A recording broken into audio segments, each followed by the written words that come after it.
Hi welcome back to my channel. ఈరోజు కథ నీ జతగా 19వ భాగాన్ని వినేద్దాం. దక్ష్ వేద కలిసి అన్నదానం చేస్తారు. వేదకి దక్షిని అక్కడ చూసి చాలా సంతోషంగా ఉంటుంది. అన్నదానం అయ్యాక అందరూ భోజనం చేస్తారు. బామ్మగారు పూజారి గారికి ఇద్దరి చేత దక్షిణ ఇప్పించి ఆశీర్వాదం ఇప్పిస్తారు.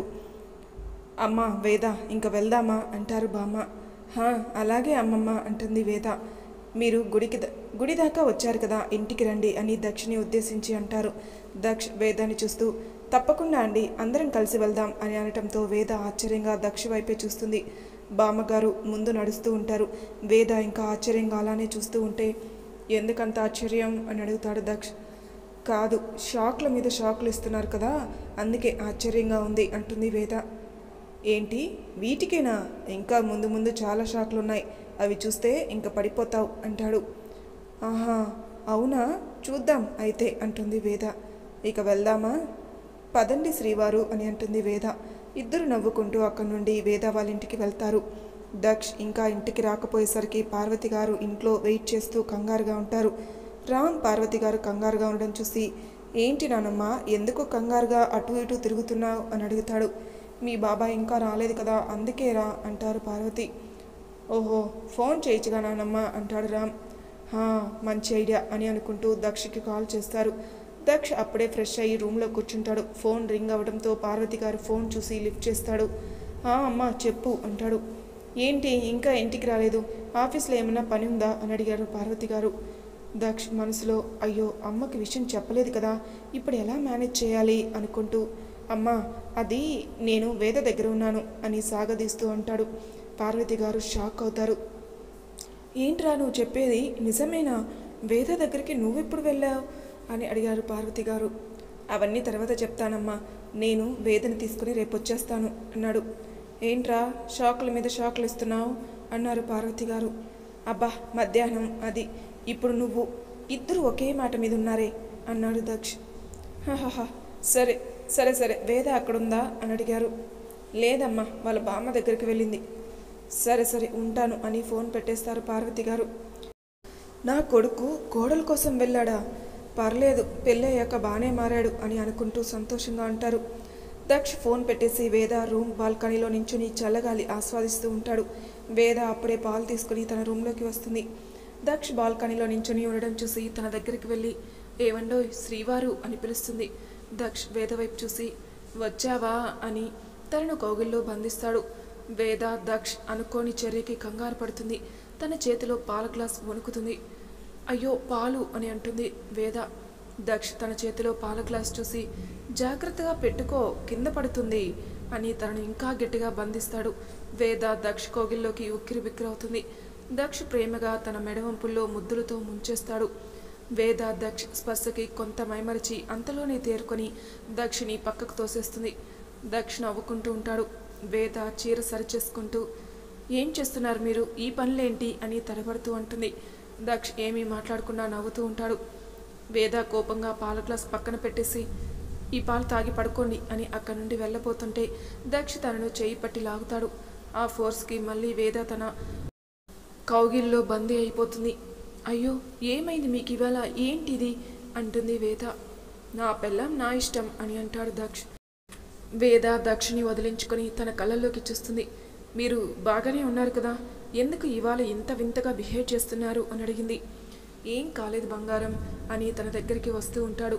వేద భయంగా మీరు కొంచెం దూరంగా ఉండండి ప్లీజ్, నాకు చాలా భయంగా ఉంది అన్నది. నేను నీ మొగుణ్ణి కదా, ఎందుకంత భయం అంటాడు దక్ష్. దక్ష్ గారు ప్లీజ్ అండి, నన్ను భయపెట్టకుండా అసలు నిజమేంటో చెబుతారా అన్నది వేద. దక్ష్ వేద భుజం మీద చేతులు వేసి నిజమేంటి, నేను డ్రామా చేస్తున్నాను అనుకుంటున్నావా? అలా కాదు, నేను అలా ఏమీ అనుకోవటం లేదు. మరి ఎందుకంత కన్ఫ్యూజన్? టైం వచ్చినప్పుడు నీకే తెలుస్తుంది. దా ఇంకా పడుకుందాం, మళ్ళీ రేపు ఆఫీస్కి వెళ్ళాలి కదా అని వేద బుగ్గ మీద ముద్దు పెట్టి వెళ్ళి పడుకుంటాడు. వేద మాత్రం ఏమీ అర్థం కాక దక్ష వైపు అలానే చూస్తూ ఉంటుంది. ఓయ్ ఇంకా ఆలోచించాలు అని అనటంతో వేద కూడా తన పక్కన పడుకొని దక్షకి ఆపోజిట్గా తిరిగి ఆలోచిస్తూ ఉంటుంది. దక్ష్ తనని హత్తుకొని నిద్రపోతాడు. ఇదంతా కళ లేక నిజమా? ఈయన ఎందుకు ఇలా బిహేవ్ చేస్తున్నాడు? అసలు ఎందుకు ఇలా చేస్తున్నారో క్లారిటీ వచ్చేదాకా ఏమీ కమిట్ అవ్వకూడదు అని అనుకుంటూ నిద్రపోతుంది. ఆ నెక్స్ట్ డే వేద దక్ష్ బామ్మగారి దగ్గర ఆశీర్వాదం తీసుకొని అక్కడి నుండి ఇంటికి వెళ్తారు. దక్ష్ వేదను ఇంటి దగ్గర డ్రాప్ చేస్తాడు. వేద, నువ్వు ఇవాళ రెస్ట్ తీసుకో, రేపటి నుండి ఆఫీస్కి వద్దు. కానీ ఎందుకు అని అడుగుతుంది వేద. నిన్నటిదాకా గుడులు పూజలు అని తిరుగుతున్నావు కదా, రెస్ట్ అవసరం, ఓకేనా అని అంటాడు. వేద సరే అన్నట్టు తల ఊపుతుంది. దక్ష్ బాయ్ చెప్పి అక్కడి నుండి వెళ్ళిపోతాడు. వేద ఇంటి లోపలికి వెళ్తుంది. పార్వతి గారు వేదని చూసి, వేద వచ్చేసావా అని తనని హగ్ చేసుకుంటారు. వేద ఒక ఫేక్ స్మైల్ ఇస్తుంది. నాకు చాలా సంతోషంగా ఉంది తల్లి, దక్ష్ ఇప్పుడిప్పుడే మారిపోతున్నాడు, నీకోసం అక్కడ దాకా వచ్చాడంటే నాకు చాలా సంతోషంగా ఉంది తల్లి అని చెబుతూ ఉంటారు. వేద ఏం మాట్లాడకుండా అలానే చూస్తూ ఉంటుంది. పార్వతి గారు వేద ముభావంగా ఉండడం చూసి, ఏమైంది తల్లి అలా ఉన్నావు అని అడిగారు. ఏం లేదత్తమ్మా, నాకు ఏమీ అర్థం కావటం లేదు అంటుంది వేద. అంటే ఆయన నిన్నటిదాకా ఒకలా ఉన్నారు, నిన్నటి నుండి వేరేలా ఉన్నారు, నాకు ఏమీ అర్థం కావటం లేదు అత్తమ్మ, అది నిజమా అబద్ధమా, ఏదన్నా ప్లాన్ చేస్తున్నారా, భయంగా ఉంది అత్తమ్మ అని అంటుంది. పార్వతి గారు వేదని కూర్చోబెట్టి, చూడు తల్లి, నువ్వు ఇందులో ఇంతగా ఎందుకు ఆలోచిస్తున్నావు, వాడు నిజంగా నీ మీద ప్రేమ చూపిస్తున్నాడేమో, నువ్వు పాజిటివ్గా ఉండు, నీ ప్రేమలో బలం ఉంది, ఆ దేవుడు కూడా నీకు సాయం చేస్తున్నాడు, కాబట్టి నువ్వు ఎక్కువ ఆలోచించకుండా వాడి ఫ్లోలో వెళ్ళిపో అని అంటారు. వేద కన్ఫ్యూజన్గా సరే అన్నట్టు తలూపుతుంది. ఐరాస్ కొచర్ కౌటిల్య పిఏ పోస్టులకి ఇంటర్వ్యూస్ కండక్ట్ చేస్తాడు. కొంతమందిని సెలెక్ట్ చేస్తాడు. అందరినీ కాన్ఫరెన్స్ హాల్లో వెయిట్ చేయమని చెప్తాడు. కౌటిల్య దక్ష రూమ్లోకి వెళ్ళి, దక్ష్ కొంతమందిని సెలెక్ట్ చేశాను, నువ్వు ఫైనల్ చెయ్యి అంటాడు. ఓహో ఓకే, అందరి ఫైల్స్ తీసుకొనిరా, నేను పిలుస్తాను అని అంటాడు దక్ష్. కౌటిల్య సరే అని అందరి ఫైల్స్ అక్కడ పెట్టి వెళ్ళిపోతాడు. దక్ష్ అందరి ఫైల్స్ చెక్ చేసి ఒక ముగ్గురిని ఫైనల్ చేసి ఆఫీస్ బాయ్ని పిలిచి ముగ్గురిని 1 by 1 పిలవమని చెప్తారు. దక్ష్ ఇద్దరిని ఇంటర్వ్యూ చేసి వాళ్ళ పర్ఫార్మెన్స్ అంతా నచ్చదు. ఇంతలో ఇంకో అమ్మాయి లోపలికి వస్తుంది.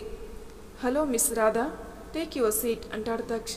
హలో సార్ అంటుంది రాధా. సో మిస్ రాధా, ఈ కంపెనీ జాయిన్ అవ్వాలని ఎందుకు అనుకుంటున్నారు అని అడిగాడు. సార్ 4 years బ్యాక్ ఈ కంపెనీ స్టార్ట్ చేసినప్పుడు మీరు ఇంత మంచి పొజిషన్కి వచ్చారు. ఆ సక్సెస్ అనేది ఊరికే రాదు కదా సార్, ఏదైనా కష్టపడి కాదు ఇష్టపడి సాధిస్తేనే జరుగుతుంది. అందుకే సార్ ఎప్పుడైనా ఎదిగిన కంపెనీలో జాయిన్ అవ్వడం కాదు, ఎదుగుతున్న కంపెనీలో పనిచేస్తేనే వాళ్ళతో పాటు మనం కూడా ఎదుగుతారు అని నేను గట్టిగా నమ్ముతాను అని చాలా కాన్ఫిడెంట్గా చెబుతుంది. దక్ష్ తన ఆన్సర్స్కి ఇంప్రెస్ అవుతాడు. కానీ తనను మరొకసారి టెస్ట్ చేయడానికి, ఓకే మిస్ రాధా, ఇన్ని చెప్పారు కదా, ఈ జాబ్ మీకు వస్తుందని మీరు అనుకుంటున్నారా అని అడిగాడు. తప్పకుండా నాకే వస్తుంది అని అనుకుంటున్నాను సార్ అన్నది రాధ. ఓవర్ కాన్ఫిడెన్స్ అన్నాడు. ఓవర్ కాన్ఫిడెన్స్ కాదు సార్, సెల్ఫ్ కాన్ఫిడెన్స్ అన్నది Radha. Okay miss Radha, we will get back to you, మీరు ఇంకా వెళ్ళవచ్చు అన్నాడు Daksh. Thanks sir, nice meeting you అని లేచి అక్కడి నుండి వెళ్ళిపోతుంది. తను వెళ్ళిపోయాక దక్ష్ కౌటిల్యను తన రూమ్కి రమ్మంటాడు. చెప్పు, ఎవరిని సెలెక్ట్ చేశావు అని అడిగాడు. వచ్చిన ముగ్గురులో ఈ రాధ అనే అమ్మాయి కొంచెం బెటర్గా పర్ఫామ్ చేసింది అని అంటాడు దక్ష్. అయితే ఆ అమ్మాయిని సెలెక్ట్ చేయమంటావా అని అడిగాడు కౌటిల్య. ఎస్, బట్ ఇప్పుడే వద్దు, ఒక వారం తర్వాత మెయిల్ చేయి, నెక్స్ట్ మంత్ నుండి జాయిన్ అవ్వమని చెప్పు, సరేనా అన్నాడు దక్ష్. నెక్స్ట్ మంత్ ఎందుకు అని అడిగాడు కౌటిల్య. ఇప్పుడు ఎలాగో ప్రాజెక్ట్స్ అన్నీ మధ్యలో ఉన్నాయి, ఈ అమ్మాయి వస్తే అంత గందరగోళంగా అనిపిస్తుంది, అందుకే అన్నాడు దక్ష్. ఓ సరే అయితే అన్నాడు కౌటిల్య. రేపు వర్మగారి పార్టీ ఉంది తెలుసు కదా అన్నాడు దక్ష్. నువ్వు వదిన వెళ్ళండ్రా అన్నాడు కౌటిల్య. మేం వెళ్తాం, నువ్వు కూడా రావాలి అని మరీ చెప్పారు. ఓహో అవునా, సరే నేను కూడా వస్తాను అని చెప్పి తను అక్కడి నుంచి వెళ్ళిపోతాడు కౌటిల్య.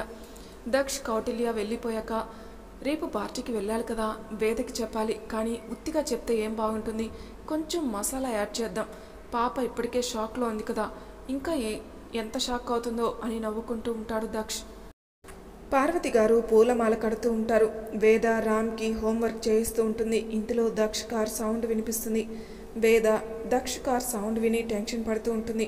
అమ్మో అప్పుడే వచ్చేసారా, ఇప్పుడు ఇంకెన్ని రకాల షేడ్స్ చూపిస్తారో ఏంటో అని అనుకుంటూ గోలు కొరుకుతూ ఉంటుంది. రామ్ వేదని చూసి, అమ్మో ఏంటిది గోలు కొరుకుతున్నా, చి వెరీ బ్యాడ్ అని నవ్వుతూ ఉంటాడు రామ్ నవ్వడంతో వేద చేయి తీసేస్తుంది. దక్ష్ లోపలికి వస్తాడు. రామ్ నవ్వుతూ ఉండడం చూసి, ఏంటి రామ్ నవ్వుతున్నావు అని అడిగాడు. ఏం లేదు బాబాయ్, అమ్ము గోలు కొరుకుతూ ఉంది, అందుకే నవ్వాను, ఎప్పుడు నాకు చెబుతుంది కదా అని అంటాడు. వేద దక్ష్ వైపు చూస్తాడు. దక్ష్ తన వైపు చూడగానే వేద అక్కడి నుండి లేచి వంటింట్లోకి వెళ్ళిపోతుంది. దక్ష్ మనసులో, "హ్మ్, ఈ పిల్లకి ఇంకా ఆలోచనల నుండి బయటకు రాలేదనుకుంటా" అని అనుకుంటూ రూమ్లోకి వెళ్ళి ఫ్రెష్ అయ్యి వస్తాడు. వేద డైనింగ్ టేబుల్ మీద అన్నీ సర్దుతూ ఉంటుంది. దక్ష్ ఫోన్ మాట్లాడి కిందికి వచ్చి రామ్తో టీవీ చూస్తూ ఉంటాడు. వేద, ఒకసారి ఇలారా అని పిలుస్తారు పార్వతి. వస్తున్నాను అత్తమ్మ అని లోపలికి వెళ్తుంది. పార్వతి గారు వేదకి పాయసం గిన్నిచ్చి ఇది కూడా డైనింగ్ టేబుల్ మీద పెట్టు అని అంటారు. వేద తలూపి కిచెన్ నుండి తీసుకుని వచ్చి డైనింగ్ టేబుల్ మీద పెడుతుంది. దక్ష్ వేద ఒక్కతే ఉండడం గమనించి డైనింగ్ టేబుల్ దగ్గరికి వచ్చి వేద వెనక నించుంటాడు. వేద ఒక్కసారిగా వెనక్కి తిరిగి దక్షిని గుద్దుకుంది. ఇద్దరు తలలు ఢీ కొట్టుకుంటాయి. వేద తల పట్టుకుని సారీ చూసుకోలేదు అని వెళ్ళబోతుంటే దక్ష్ తన చెయ్యి పట్టుకుని ఆపుతాడు. వేద దక్ష వైపు చూసి చెయ్యి వదలండి, అత్తమ్మ వస్తారు, రామ్ కూడా ఇక్కడే ఉన్నాడు అని అంటుంది. దక్ష్ ఇంకా చెయ్యి వదలకుండా ఒకసారి గుద్దితే కొమ్ములు వస్తాయి, రెండోసారి కూడా గుద్దు అని అంటాడు. వేద కళ్ళు పెద్దవి చేసి దక్ష వైపు చూస్తుంది. ఏంటి ఆ బ్లాంక్ ఎక్స్ప్రెషన్స్, త్వరగా గుద్దు, ఎవరో ఒకళ్ళు వస్తారు. వేద అటు ఇటు చూసి దక్షిని మరోసారి గుద్దుతుంది. దక్ష వెంటనే తల పట్టుకుని అబ్బా ఏంటి ఇంత గట్టిగా కొట్టావు అని అంటాడు దక్ష్. వేద భయంగా లేదు నేను చిన్నగానే కొట్టాను అని అంటుంది. అయితే నేను అబద్ధం చెప్పానా? అయ్యో అలా అని కాదు, ఎక్కడ తగిలింది అని దక్ష్ తలను నిమురుతూ అటు ఇటు చూస్తూ ఉంటుంది. దక్ష్ వేద దగ్గరికి వచ్చి సడన్గా తన బుగ్గ మీద ముద్దు పెడతాడు. వేద ఒక్కసారిగా షాక్ అయి దక్షిని తోసేస్తుంది. దక్ష్ వేదను కన్ను కొట్టి అక్కడి నుండి వెళ్ళిపోతాడు. వామ్మో ఈయనకి ఇంత ధైర్యం ఎప్పుడొచ్చింది, రోజు రోజుకి ఇంత రొమాంటిక్గా అయిపోతున్నారు అని అనుకుంటూ చెంప మీద చెయ్యి పెట్టి అలానే చూస్తూ ఉంటుంది. పార్వతి గారు వేద దగ్గరికి వచ్చి వేద ఏమైంది అలా నించున్నావు, చెంపకేమైంది అని అడుగుతారు. వేద కంగారు పడుతూ ఏం లేదండి ఏదో కుట్టినట్లుంటేను అన్నది వేద. ఓహో జాగ్రత్త, సరే వాళ్ళిద్దరిని పిలుస్తాను ఉండు అని అంటూ రామ్ని దక్షిణి భోజనానికి పిలుస్తారు. అందరూ భోజనానికి కూర్చుంటారు. రామ్ అన్ని ఐటమ్స్ చూసి ఈరోజు నాకు న్యూడిల్స్ కావాలి, ఇవేమీ వద్దు అని అంటాడు. వేద రామ్ దగ్గరికి వచ్చి నేను రేపు చేసి పెడతాను, నైట్ తినటం మంచిది కాదు ఓకేనా అంటుంది వేద. రామ్ సరే అని అన్నం తింటాడు. దక్ష్ భోజనం చేస్తూ అమ్మ రేపు నేను వేద పార్టీకి వెళ్ళాలి, సో మాకు ఫుడ్ ప్రిపేర్ చేయొద్దు అంటాడు. వేద మనసులో పార్టీనా, ఏం పార్టీ, నాకేం చెప్పలేదే అని అనుకుంటూ ఉంటుంది. ఏం పార్టీరా, ఎవరిది అని అడుగుతారు పార్వతి. మన వర్మగారి ప్రాజెక్ట్ చేస్తున్నాం కదమ్మా, వాళ్ళ కంపెనీ యానివర్సరీ అందుకే. ఓ అది అఫీషియల్ మీటింగ్ కదా, వేద ఎందుకు? తెలీదమ్మా, వేదను మరీ మరీ తీసుకొని రమ్మని చెప్పారు అన్నాడు దక్ష్. ఎందుకంట అని అడిగారు పార్వతి గారు. తనే కదా ఈ ప్రాజెక్ట్ డిజైనర్, బాగా డిజైన్ చేసిందని ఒకసారి చూడాలన్నారు, నాతో వస్తూ ఉంటేనే కదా అన్నీ తెలుస్తూ ఉంటుంది తనకు కూడా అన్నాడు దక్ష్. అవునులే ఇద్దరూ కలిసి సరదాగా వెళ్ళిరండి అని అంటారు. దక్ష్ తల ఊపుతాడు. అలా దక్ష్ వేద పార్టీకి రావడానికి వాళ్ళ అమ్మ సైడ్ నుండి తెగ్గొడతాడు. మరి తర్వాయి భాగంలో ఏం జరుగుతుందో నెక్స్ట్ ఎపిసోడ్లో తెలుసుకుందాం. అంతవరకు నా ఛానల్ని సబ్స్క్రైబ్ చేయని వాళ్ళు ప్లీజ్ సబ్స్క్రైబ్ చేసుకోండి, లైక్ చేసి షేర్ చేయండి, మీ అభిప్రాయాలు నాకు కామెంట్ రూపంలో తెలియజేయండి. Thank you for listening.